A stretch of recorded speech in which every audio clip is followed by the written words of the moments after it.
भारत को नया उपराष्ट्रपति मिल गया है।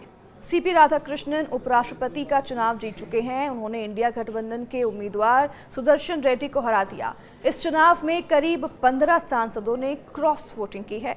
तो दिलचस्प की बात यह रही कि इनमें से 6 से 7 क्रॉस वोटिंग तो महाराष्ट्र के सांसदों ने ही की है, जिसकी वजह से एनडीए के सीपी राधाकृष्णन जीत गए हैं।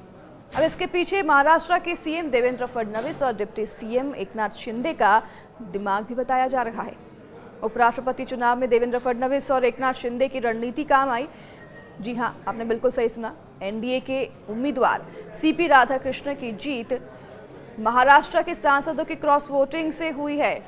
उनकी क्रॉस वोटिंग ने अहम भूमिका निभाई है, ये बात भी सच है। सूत्रों के मुताबिक कुल 15 क्रॉस वोटों में से 6 से 7 वोट केवल महाराष्ट्र के सांसदों ने डाले। इसने ही महाविकास अघाड़ी यानी कि एमवीए के गणित को बुरी तरह से बिगाड़ दिया। आखिर फडणवीस और शिंदे ने ऐसा क्या जादू चलाया था कि विपक्षी गठबंधन को झटका लग गया? तो आइए जानते हैं इस वीडियो में।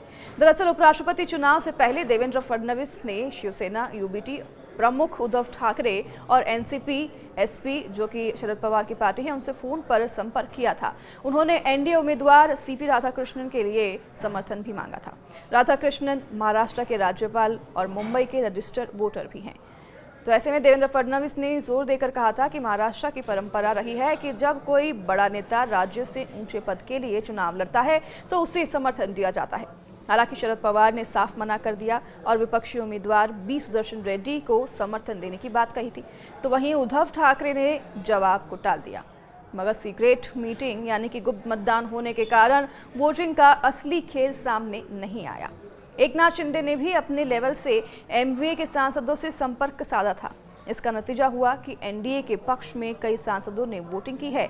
यह क्रॉस वोटिंग तब हुई जब उद्धव ठाकरे इंडी गठबंधन के साथी हैं।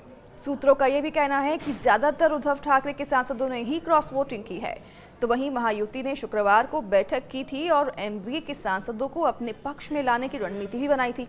सीक्रेट वोटिंग और पार्टी व्हिप न लागू होने के कारण कुछ एमवीए सांसदों ने एनडीए के पक्ष में वोट डाला। तो महाराष्ट्र से एमवीए के 31 लोकसभा और 4 राज्यसभा सांसद हैं। इनमें से कुछ को मनाने में फडणवीस और शिंदे की जोड़ी कामयाब ही रही। सूत्रों का यह भी कहना है कि शिंदे की शिवसेना और बीजेपी के कुछ नेताओं ने पुराने रिश्तों का फायदा भी उठाया। तो यही कारण है कि श्रीकांत शिंदे ने एक्स पर पोस्ट कर इंडिया अलायंस और एमवीए के सांसदों को धन्यवाद दिया है। सीपी राधाकृष्णन 12 सितंबर को उपराष्ट्रपति पद की शपथ ले सकते हैं। तो वहीं राष्ट्रपति द्रौपदी मुर्मू उन्हें पद और गोपनीयता की शपथ दिलाएंगी। राधाकृष्णन अभी महाराष्ट्र के राज्यपाल हैं और उपराष्ट्रपति चुनाव में एनडीए उम्मीदवार थे। मंगलवार को उपराष्ट्रपति चुनाव में सीपी राधाकृष्णन जो कि 67 साल के हैं, उन्होंने इंडी ब्लॉक के उम्मीदवार और सुप्रीम कोर्ट के पूर्व जज बी सुदर्शन रेड्डी को 152 वोटों से हराया था। चुनाव में 788 सदस्यों में से 767 ने मतदान किया था। राधाकृष्णन को उम्मीद से ज्यादा 452 वोट मिले थे, जबकि सुदर्शन रेड्डी को सिर्फ 300 वोट मिले। चुनाव में राधाकृष्णन को भारी मतों से जीत मिली और इस जीत के बाद केंद्रीय गृह मंत्री अमित शाह ने सीपी राधाकृष्णन से मुलाकात की और उन्हें उपराष्ट्रपति बनने पर बधाई दी। प्रधानमंत्री नरेंद्र मोदी ने भी नवनिर्वाचित उपराष्ट्रपति राधाकृष्णन से मुलाकात की।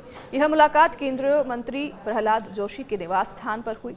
पूर्व उपराष्ट्रपति जगदीप धनखड़ ने भी अपने कार्यकाल से हटने के बाद पहली बार सार्वजनिक बयान में राधाकृष्णन को बधाई दी। उन्होंने अपने पत्र में लिखा कि नए उपराष्ट्रपति की यह उपलब्धि देश के प्रतिनिधियों का विश्वास दर्शाती है।